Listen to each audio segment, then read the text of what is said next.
I've been out to Aravaipa Canyon and Turkey Creek at least a half dozen times, but I've yet to dive deep into its history.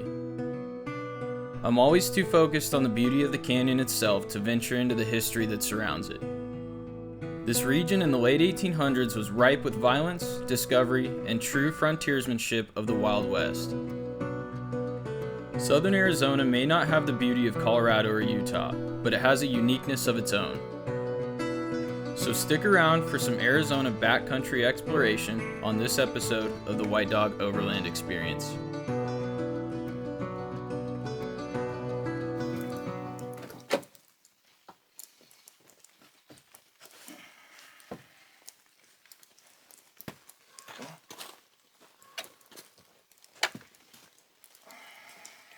Good morning, guys. Welcome back to another episode down here in Aravaipa Canyon. Woke up this morning. I knew it was going to rain. That's why I elected to stay in this spot last night. It's got this big lip that overhangs. I always like it down here in case it rains. I can stay dry.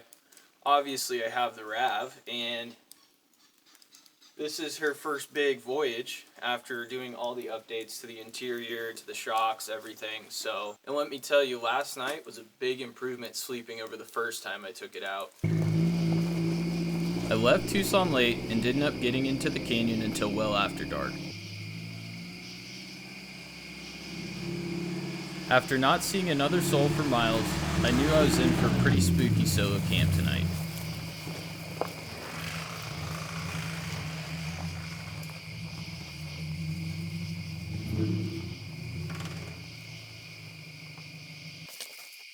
I unpacked the car and was immediately immersed in the canyon sounds. Guys, this canyon is super spooky at night. Even with people down here, it's usually a little eerie.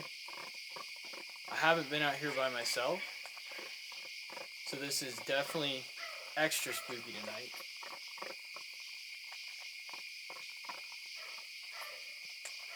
If you can identify that bird, please drop it in the comments. I would like to know. I got the platform ready for bed and tried to get a fire going as temps were dropping quick.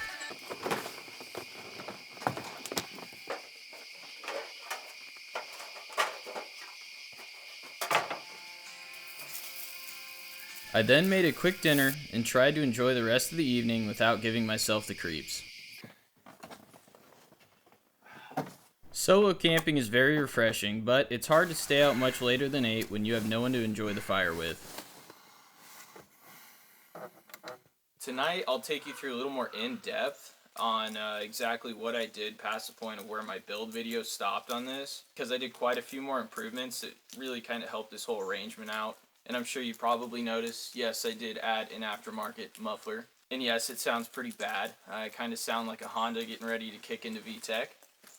But that's okay, because that will be addressed. Like I said, I knew rain was coming in last night. That's why I like this spot so much, because I don't have an awning on this, clearly. And it's going to sound kind of stupid, but I don't have windshield wipers right now, so I'm kind of stuck here until this rain clears up. So I guess I might as well do my best and enjoy it.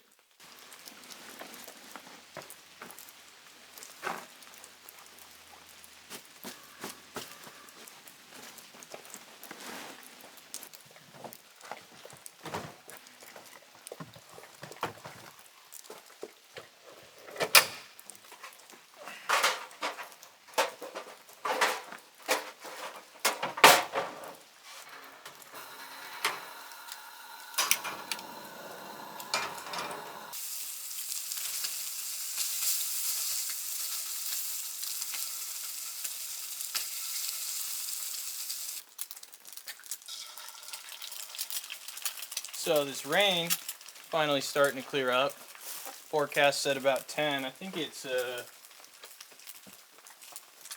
about 9 o'clock. So right on schedule. I'm gonna get this breakfast made. I forgot paper plates, so we're doing one pan meals today. Having a choice of some nice breakfast sausage and a couple of eggs and some cheese.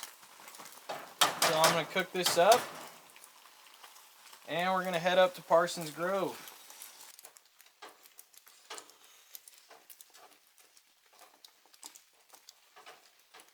For the last 30 minutes, I have been absolutely panicking. I couldn't find my keys anywhere. There's absolutely no service down here. I'm probably the only person in this canyon right now. And I'm starting to sweat a little bit. That got me really panicked, but I forgot. I put them up there this morning, so we're good.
From the top of Parsons Grove, the town of Mammoth is within 20 miles. Two major historical events took place at the original Camp Grant just east about 4 miles from the town. The modern Fort Grant now sits at the base of the Pinolinos and is now a prison rather than a military camp as it once was. The first of these incidents was the location where Billy the Kid killed his first man. After fleeing New Mexico as a wanted criminal, he took up a position as a ranch hand at Camp Grant. After a tussle with a blacksmith, he shot the man in the gut, where he would later die. Antrim would then leave Arizona to never return.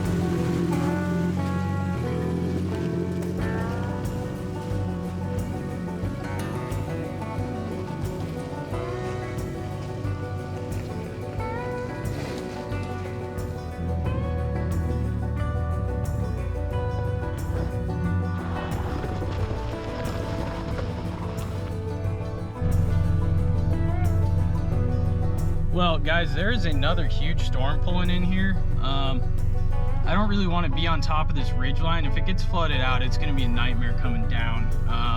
It's really slick with this car.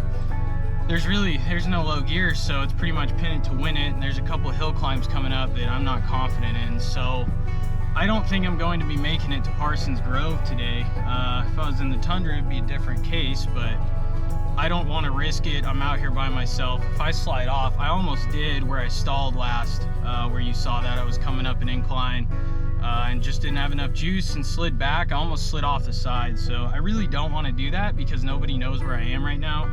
So I think it would be smart for me to turn around at this point.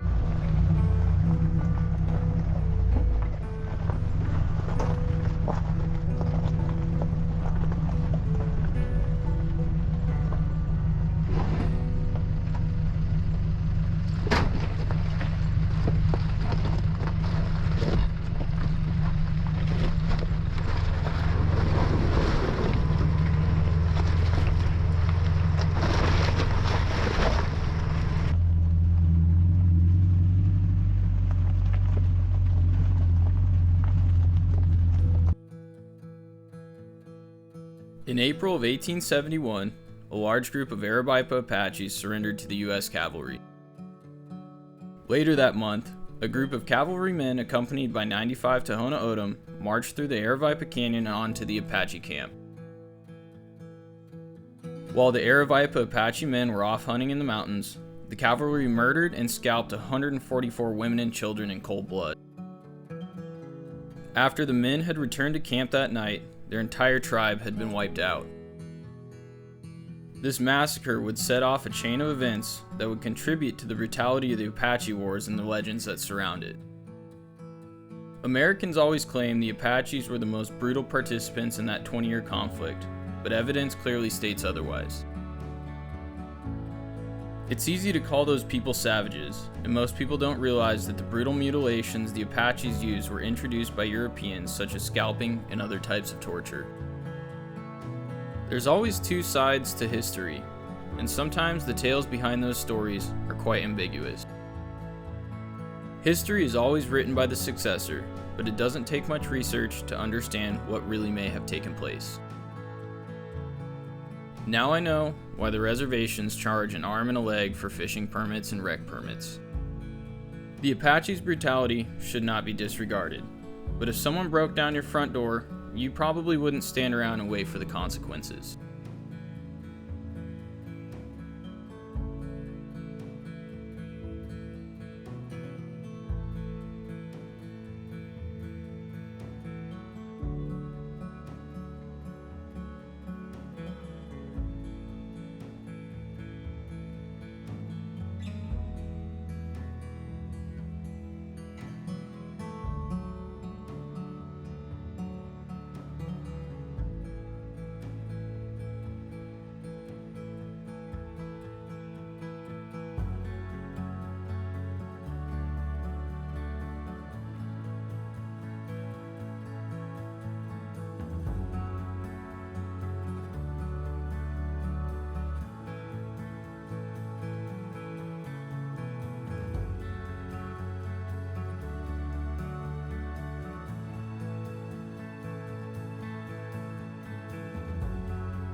He also warned me, do not take my vehicle up this way.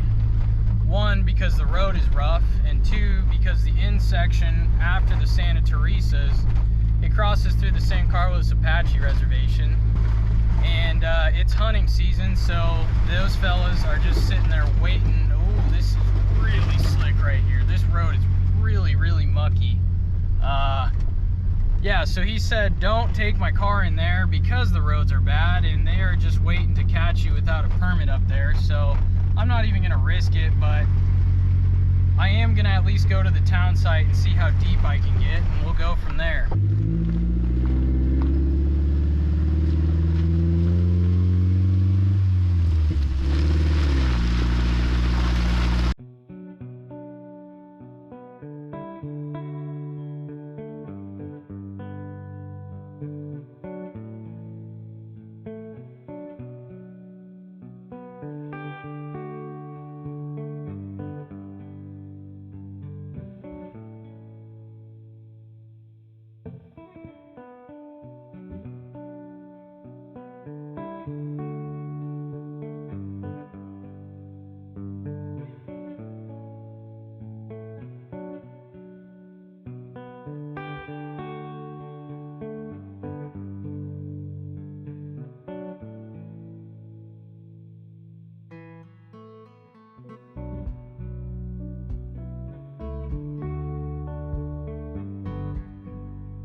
to the ghost town of Aravaipa.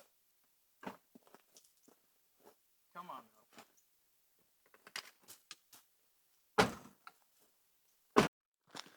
So the first claims were filed out here in the 1870s. I believe it was 1873 the first claim was papered. In search of gold, silver, quartzite. I couldn't find any specific information on exactly what they were mining.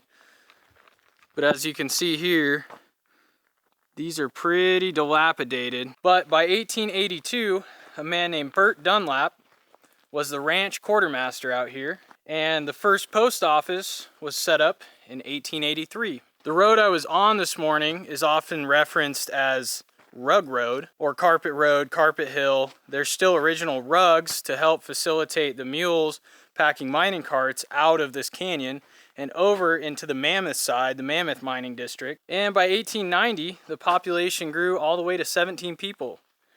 And I can't honestly tell you where all these houses are or if they are still around. I know there's two here, there's one over there. And I can see some mining claim up top on the hill. But slowly, as the mining surge kind of fell off, unfortunately, so did the residents. By the 1900s, there was only 12 people left. By the 1920s, it was fully abandoned. The one thing I absolutely love about the Santa Teresa Mountains and the Aravaipa Canyon area is it almost feels like when you get down here, you drop down out of Klondike, it feels like you took a step back almost 100 years, almost a whole century worth of just old dilapidated buildings. There's still ranches all over the place, some deserted, some not. It's just so fascinating to me. Arizona has so much rich treasure like this. I mean, the history is just so fascinating, but there's just nothing like coming out and trying to visualize what it looked like 100 years ago when this town must have been popping. I'm sure they had to deal with some Apaches up here. The Aravaipa Apaches were very prevalent down in the canyon. Geronimo's tales, there's some rumors of his gold stashed out up here somewhere. So I'm going to take you through some of these buildings and, if I can, show you what they have inside.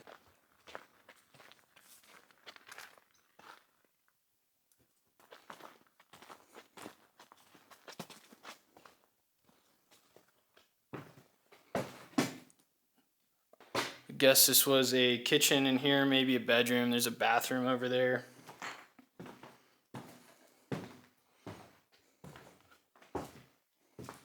Floor's still in pretty good shape, and it had a laminate paper on it with some sort of wacky design, which is pretty common for this time period. I'm not even going to try to go in there. This, where I'm standing in, is the original quartermaster's house for the ranch, Bert Dunlap. And still in really good shape. Nice little walkout porch. I'm curious, oh, obviously at one point, this was all screened in. Very interesting. This must be the kitchen here. Still some old magazines. Just kind of falling apart. Curious what the date is. October 1983. That's an old magazine. I don't even know what it is. Like some men's fashion maybe? I don't know. And there is glass everywhere. There's poop everywhere. Some more magazines. Be careful, dog. There's too much glass in here. This side of the house is stone. Again, more wacky wallpaper on the ground. This is just so neat.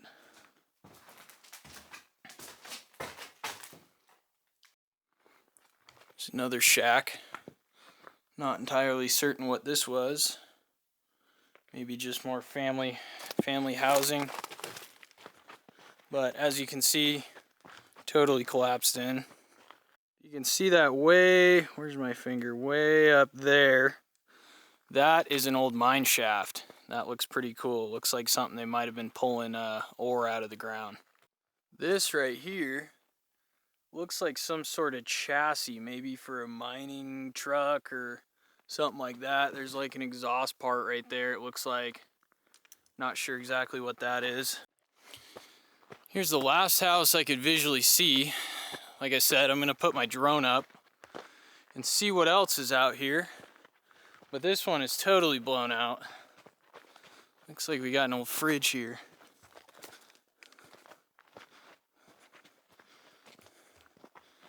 Looks like a 30s or 40s fridge. So I'm sure someone was living out here up until its total collapse, but as you can see, we are now at total collapse. So pretty cool. I'm gonna get the drone up.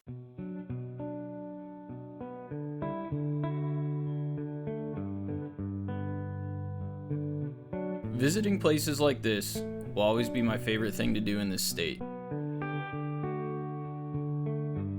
There's nothing quite like seeing the remains of what was once someone's dream to make a life in such a hostile region. It's quite incredible how these structures have withstood the elements and the tests of time.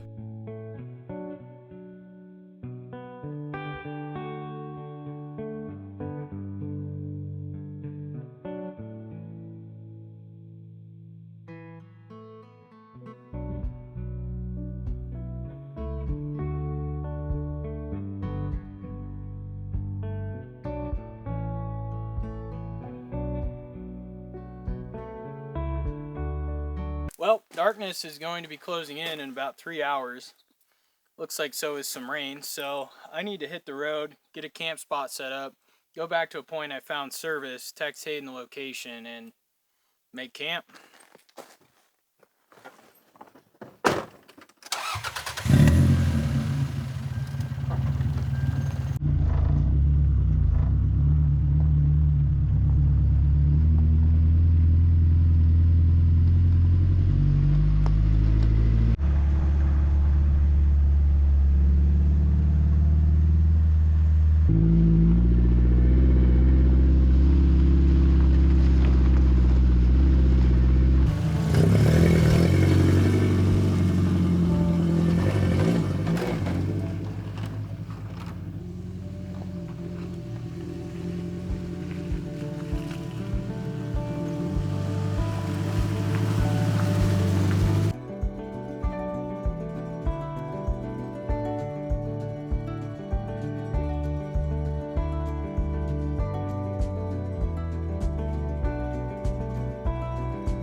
I am really surprised that these old engines are still up here. This is really cool.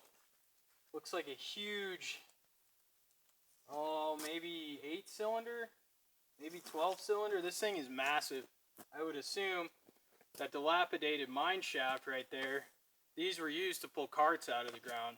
This thing is even bigger than the other one. This thing is massive. It's still got the original fuel filters on it. This might be a fuel pump or some injection drive. Let's see, it's got 6 cylinders on this side. I would assume 6 on the other side. And it's massive. I mean, it's even got the belts still left on it. And the bearings feel pretty okay. So in my opinion, this spot is really substantial because this is the boundary for the furthest most north Coronado National Forest. There's like 7, maybe 8 different Coronado National Forests in Arizona, and this is the furthest north, so I think that's pretty cool. Never been up here. These are the Santa Teresa Mountains, and just this way to the north, less than probably 5 miles, is the San Carlos Apache Reservation, so I'm getting pretty close. And as much as I want to camp up here, I don't have service. Hayden doesn't know where I'm at. So I'm thinking I might drive back down into the canyon, Aravaipa Canyon, because he hasn't experienced that yet. And maybe just do another night down there. I just can't really find any good service up here. This road keeps going, but I worry that it's gonna get into some stuff that I don't want to try with the Rav. So I guess we'll boogie on down.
There are coati all over this tree.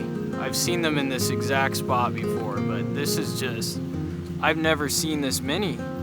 They're everywhere. Quite literally the lemur of the desert. These guys are just incredible.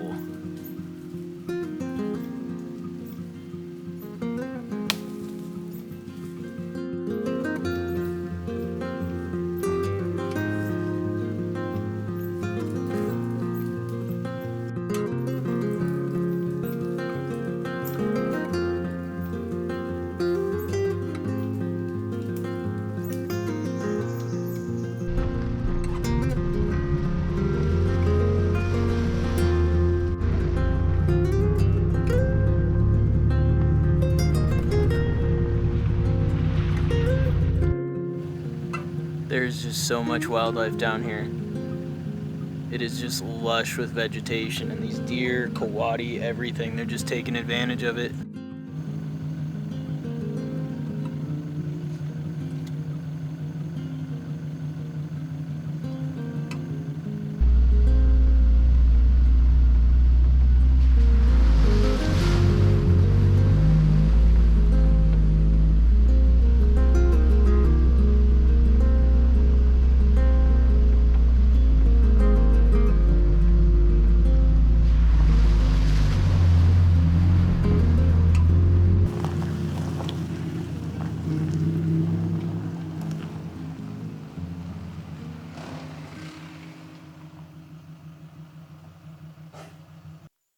Well, we're right back here in last night's camp spot. I don't know why. I just really like this little cliff face here. It's always my go-to spot. I really wanted to camp up in the Teresas, but it's just not happening. So Hayden should be in here about 8, maybe 9, a couple hours. I am famished from a long day of off-roading in this little thing, so I'm gonna get some food going. Try to get this fire lit. Everything is pretty dang wet out here, so we'll see how that goes. Even if I didn't get to go where I wanted to go today, I'm still pretty pumped about this trip. Seeing coatis like that is kind of a, well, I won't say once in a lifetime because they're all over southern Arizona, but I've only seen them maybe a half dozen times, and that's why I got so enthused about that.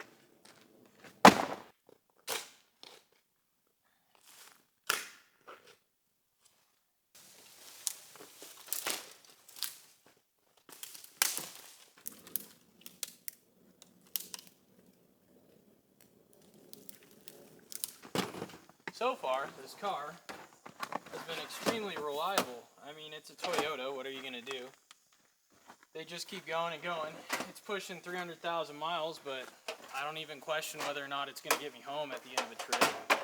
And this is really its first big trip, and it did great. It tackled everything, no problem today. Obviously, I wish I had a low gear, but you know, pin it to win it, and you can get up pretty much anything you need.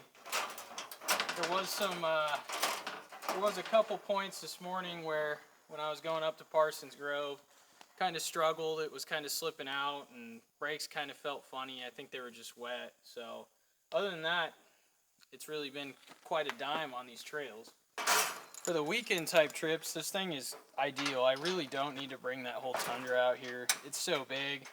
Gets such terrible gas mileage. I've already done 185, maybe 190 miles, and I haven't quite burnt half a tank, so I figure it's a lot better on gas than that Tundra is, so that'll save me some money. And when I'm not with the wife, when it's just me and the dog, you know, I really don't need much more than just this setup. And this platform was super comfy last night. We both fit on there no problem. I think it's going to be the same way tonight, so we'll see how it goes. You hear those turkeys? Are they turkeys? Where are they? Are you hungry? Oh yeah. Oh, we're hungry. Is it dinner time? So what is on the dinner menu tonight, you might ask? Well, got somewhat of a 5-course meal here. Doing a single pound of ground beef. Gonna top this ground beef with a couple of fresh homegrown eggs.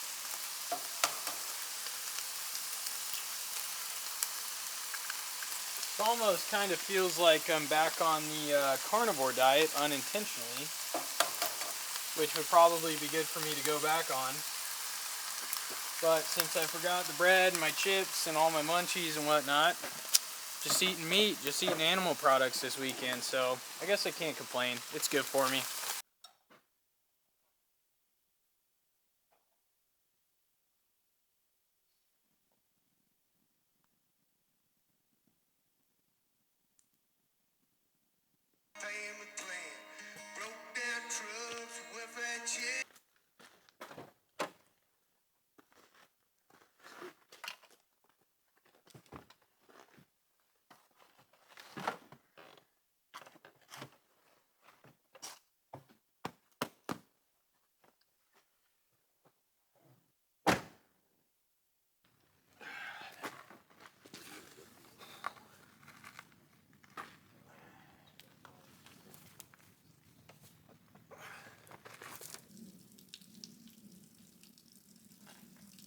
See if you can pet her while I hold her. She won't bite you.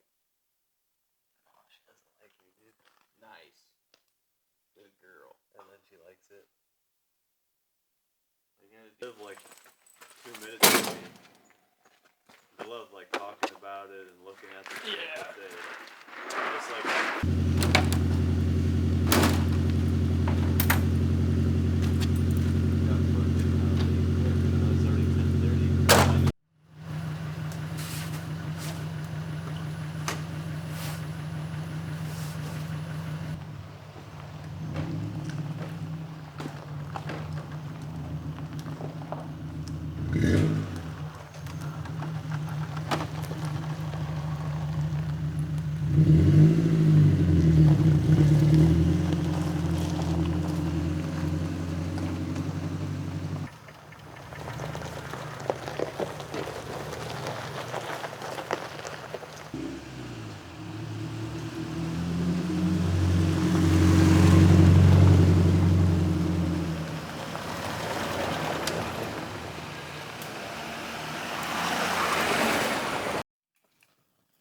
Take a little morning hike up here to the cliff dwellings. These guys haven't seen it yet, so Gonna go check these out, and then after that, that's pretty much a wrap for this trip.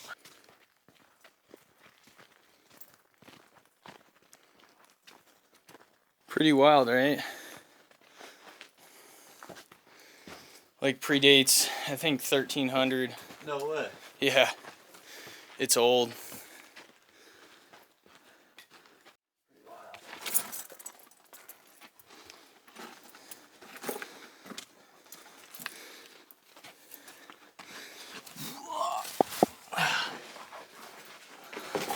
Definitely little people. You got some fuck carving these fucking initials. Oh yeah, there's always someone ruining it.